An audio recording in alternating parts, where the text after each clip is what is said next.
Macron, tu vas parler à la télé, et on va pas t'en empêcher, t'es quand même le président de la République française, mais on va juste te donner un petit conseil, tu devrais quand même penser à fermer ta gueule. Crois pas qu'on est bête, hein, on t'a cramé à des kilomètres, toi et tous tes potes journaleux qui nous préparent depuis des semaines ce que tu vas nous annoncer à la télé. Ces mêmes journalistes qui sont incapables de nous tenir au courant du procès d'Assange, mais qui sont là, fidèles au poste comme des vieux chiens de garde, prêts à régurgiter le calendrier politique que tu nous sers, en parlant comme d'un seul homme de passe sanitaire et d'obligations vaccinales. C'est marrant parce que toi et tes potes, vous nous faites le même coup à chaque fois. Sauf une fois, je crois que c'était pour les municipales, je sais pas si tu te souviens de ça Manu, t'avais fait quelque chose comme 2 ou 3%. Ouais. Pas mal comme score, hein. Après, au régional, tu t'étais surpassé parce que tu avais fait 4% des inscrits. 4% des inscrits. Et t'es président de la République et tu fais 4%. Il n'y a pas un petit problème de légitimité quelque part. Ta seule légitimité, c'est d'avoir remporté une élection truquée en 2017, truquée par le jeu médiatique et truquée par les promesses que tu as faites que tu n'as pas tenues. Mais grand président que tu es, évidemment, tu fais passer cette faiblesse pour de la force en privilégiant l'ordre à la République, la violence au consensus et évidemment les effets de communication plutôt que servir l'intérêt général, ce que tu es censé faire en fait en tant que président. Faute de convaincre, tu te fais passer pour un jeune sans y parvenir dans des vidéos à la con, mais comme un vieux bourgeois que tu es, tu fais campagne sur ta droite évidemment, en critiquant les crop tops, l'islam et en invoquant le besoin de sécurité, exagérant des faits que tu devrais logiquement considérer comme ton bilan. Et bah ouais. Ton bilan, c'est pas celui d'avoir sauvé la France, c'est celui d'avoir rendu encore plus riches ceux qui ont financé ta campagne, et c'est au titre de ce bilan que tu te prépares pour 2022. Tu es le candidat et le président des friqués et de ceux qui ont encore la naïveté de croire des télés qui sont possédées par des milliardaires. Toi, obligé de faire du Le Pen, bien incapable de nous balancer les mêmes idées que la dernière fois, à l'époque où tu te faisais passer grâce aux médias complices comme le gendre idéal, gentil et conciliant. Cher Manu, la seule œuvre de ton mandat, c'est d'avoir réussi à réconcilier le bloc bourgeois. Et pour ça, t'as fait la technique du meurtrier Obama, c'est-à-dire que tu t'es présenté comme quelqu'un de cool avec les chemises retroussées, mais il n'a pas fallu longtemps pour révéler ta vraie nature réactionnaire, comme l'avait évidemment prédit François Bégodeau. Le discours que tu avais en 2017, un discours écolo, démocrate, progressiste, social, c'est un discours qui n'existe qu'en temps de paix dans ta bouche. Une fois aux manettes et mise en danger par des millions de gilets jaunes dans la rue, la seule chose que tu fais, c'est te raidir comme une matraque. Et comme tous les bourgeois, tu te raccroches à ce qui est indispensable, c'est-à-dire le maintien du système de domination en place et tu ne laisses rien au peuple qui en demande plus. Et les mêmes qui critiquaient Le Pen ou la droite en général sur les positions sur l'immigration, sur l'islam, sur la sécurité, ces mêmes gens-là qui se croyaient très cool en 2017 sont aujourd'hui devenus les pires raclures de notre pays. Prêts à accepter n'importe quoi, prêts à dire oui à tout tant que les gilets jaunes sont loin de l'Elysée. Pour toi, Manu, aujourd'hui, il ne reste que 2 choses, les lèche-culs de journalistes et les flics, rien d'autre. Et ton autoritarisme qui n'arrête pas de grandir ne montre qu'une seule chose, ton incapacité à faire autre chose, mais surtout ta profonde faiblesse politique. Comme les gilets jaunes qui ont révélé ta violence, le Covid a montré ton incompétence. Incapable de gouverner, on s'est retrouvé sans matériel et des fusibles ont pris pour toi. Incapable de planifier, tout a été improvisé au prix de nos libertés. Tu te dandines d'être un expert et tes larbins s'en exaltent, mais c'est toi et ta logique libérale qui a détruit nos moyens de production, notre recherche et notre souveraineté. Un expert incapable de réfléchir et qui se tourne vers McKinsey, ces criminels qui t'ont fait élire. Ta bourgeoisie à toi, elle se trouve subversive quand elle invite le 440 à Versailles, mais elle a un peu moins quand même quand elle laisse affamer ses étudiants. Ta bourgeoisie, elle se sent audacieuse quand elle organise pour toi ces grands débats où tu peux t'exhiber pendant des heures à la télé, corps transpirant et chemise retroussée. Mais elle fait un peu moins la fière quand elle envoie se faire foutre la Convention citoyenne pour le climat. Ce qui est rigolo, c'est que toute la bourgeoisie qui fait passer son mépris du peuple pour de l'anticomplotisme, ces gens-là, ils sont en train de râler sur tous les boomers sur Facebook qui balancent des conneries sur les vaccins et qui se croient comme des grands experts. Sauf qu'on a exactement le même phénomène avec Emmanuel Macron, qui se croit un grand expert, épidémiologiste et tout ça. Donc, petite question à notre expert, où sont les lits d'hôpitaux ? Où sont les renforts pour l'hôpital public? Où est le putain de vaccin français? Par tes mensonges et tes conneries, tu as rendu le vaccin douteux et contestable. Ce bijou de l'humanité, tu l'as saccagé et humilié. Ta télé est bête et sans mémoire, mais pas de nous. On n'oublie pas que le débat de la vaccination n'est pas le même quand c'est Pfizer qui rince ou quand c'est une entité à but non lucratif et transparente. Si tu avais fait ton taf correctement, on n'aura pas dépendu de Big Pharma, hein. On aura eu notre vaccin à nous, qu'on aura développé avec notre force publique, avec une licence libre, de manière totalement transparente, un vaccin qui serait efficace. Il serait efficace parce qu'il n'y aura pas besoin de vendre plein de doses, vu que ce ne sera pas à but lucratif. Et crois-moi que dans ces conditions précises-là, ton seuil d'immunité, là, tu l'auras atteint très très rapidement. Mais évidemment, chez vous, on n'aime pas résoudre les problèmes. On préfère être subvertif à la télé et balancer plein de mots-clés en boucle, en boucle, en boucle, les répéter, jusqu'à que ça rentre dans le crâne. Sauf que ça résout pas les problèmes de faire ça. Tu parais juste pour un gros connard manipulateur. Ce qui n'est pas très éloigné de la vérité d'ailleurs. C'est toi qui as décidé par tes politiques de privilégier le profit des multinationales plutôt que ta nation, et c'est toi, par tes habitudes et par tes effets de communication, qui montrent excellemment bien, peut-être malgré toi d'ailleurs, le fait que tu détestes le peuple, que tu détestes le populaire et que tu préfères les milliardaires avec les beaux costards cravates. Et c'est pas étonnant de la part d'une raclure comme toi qui adore vendre son pays aux plus riches. T'as l'impression d'accomplir un destin incroyable, mais t'es rien mec. Hein. La seule chose que t'es, c'est que t'es le paillasson de Bernard Arnault. Félicitations, on aurait pu tous faire pareil. Hein. Sauf que nous, on a un petit peu d'honneur, si tu vois ce que je veux dire. Et tu as le cynisme du petit Paris, tu vois, qui méprise les gens, qui méprise ce qu'ils appellent la province, hein, ce qu'on appelle chez nous la France en tout cas, et qui disent que c'est la faute des gens, voilà, qui veulent pas se faire vacciner. C'est la faute des gens si la situation est comme ça. Et ils le matraquent jour après jour, heure après heure, les mêmes éléments de langage, les mêmes trucs encore et encore. Mais t'inquiète pas, on a bien compris les règles, hein.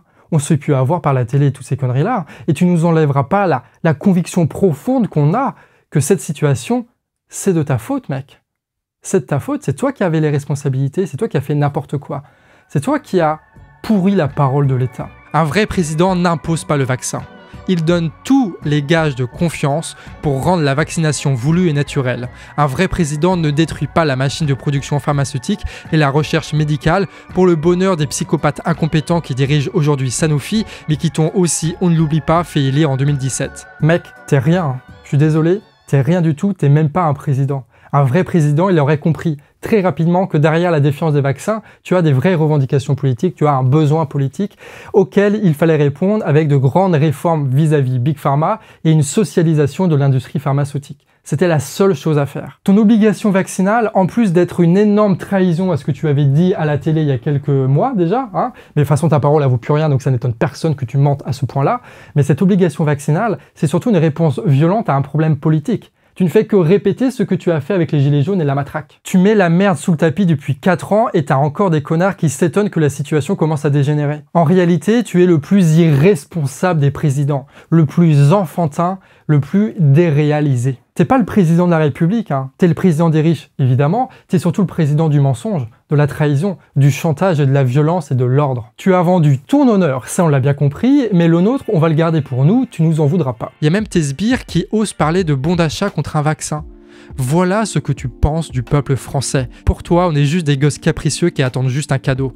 C'est oublier que c'est ce même peuple de smicards, ce peuple qui ne vaut rien, qui a failli te virer de ton palais, mon vieux. Il y avait même un hélico qui était là pour te dégager au cas où que la marée jaune débordait un petit peu trop. Et j'en ai marre aussi que ce soit toi qui décides de tout. Toi qui te prends pour le petit roi du monde, là, qui va parler à sa télé, qui va balancer tous les trucs qu'il a décidé tout seul, et tous tes chiens de ministres qui sont les pires laquais qu'on a jamais vus de la 5e République vont passer la nuit pour essayer d'improviser des lois et proposer ça à l'Assemblée où tous tes chiens de députés vont tous voter comme ça parce que, mon Dieu, incroyable, Macron a décidé quelque chose. Tu veux décider de tout, même contre ton propre conseil scientifique et même parfois, et ça c'est un exploit incroyable qu'il n'y a que toi qui peux réaliser, contre ta propre Assemblée. Toi le progressiste, tu n'as d'ennemi que la démocratie. Et ceux qui suivent la chaîne du Canard depuis longtemps savent très bien de quoi je parle. Chaque semaine, une actualité montre que tu détestes les gens, que tu détestes que le pouvoir soit partagé par d'autres que toi. Mec, t'as la ramasse. Tu te prends pour le monarque républicain, mais t'es dépassé. T'es à contre-courant de l'histoire française et on va être des millions à te le rappeler en te renvoyant sous les jupes de la bourgeoisie qui t'a vu naître et que tu n'aurais jamais dû quitter. Comprends-tu que la perte d'unité, d'action, que tous tes potes sont en train de pleurer, c'est en réalité ton œuvre et ton projet. La France n'est pas une entreprise et les Français ne sont pas tes sujets, même si tu te vois en Napoléon au chaud de ton cocon bourgeois. Alors on aurait pu faire une liste de toutes tes conneries, mais aujourd'hui on va juste te dire simplement quelque chose. On va te le dire avec force, avec profondeur, avec intelligence, avec responsabilité et surtout avec subtilité.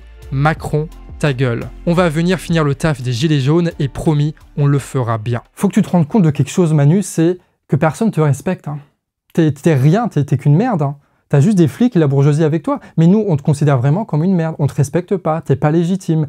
La seule chose que tu nous produis en nous maintenant, c'est parfois, chez certaines personnes, une espèce de peur parce qu'on associe ton visage et ta voix de merde à quelque chose qui ressemble à un échec, à une violence, à une restriction de liberté. Un président qui fait peur, voilà ce que t'es. Un président qui exalte les plus riches et qui fait peur à la population.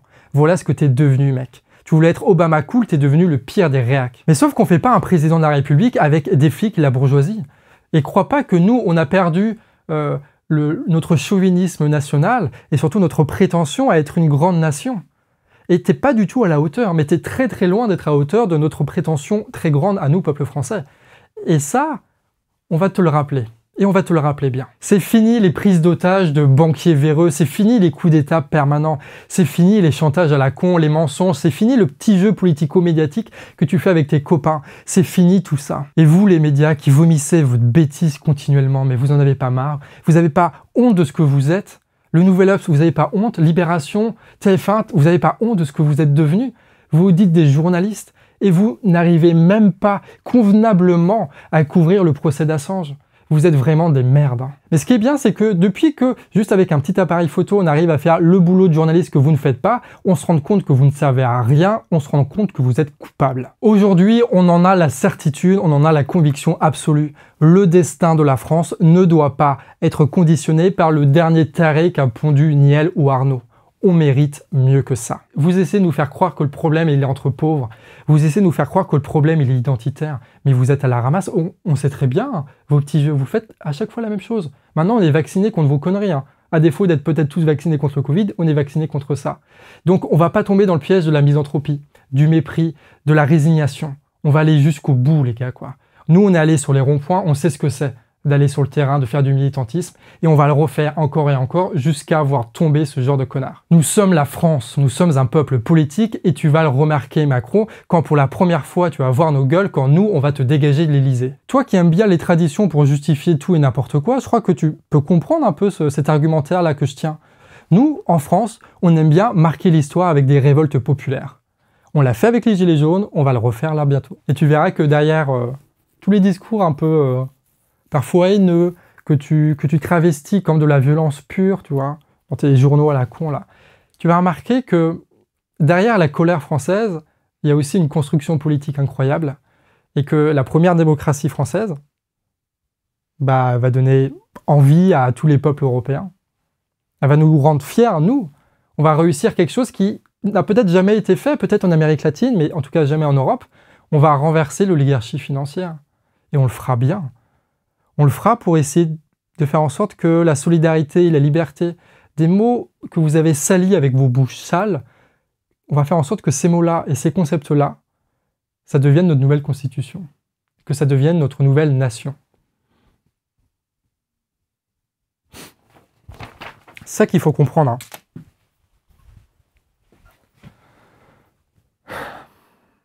C'est qu'on ira jusqu'au bout. Et on écrira une belle histoire. Notre page, notre belle page de l'histoire de France.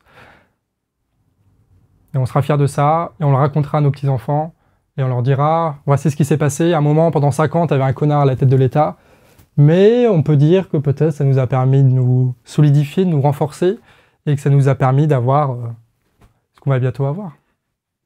Une vraie démocratie. En attendant, il n'y a plus qu'à. Amis réfractaires, je crois que les jours heureux sont devant nous.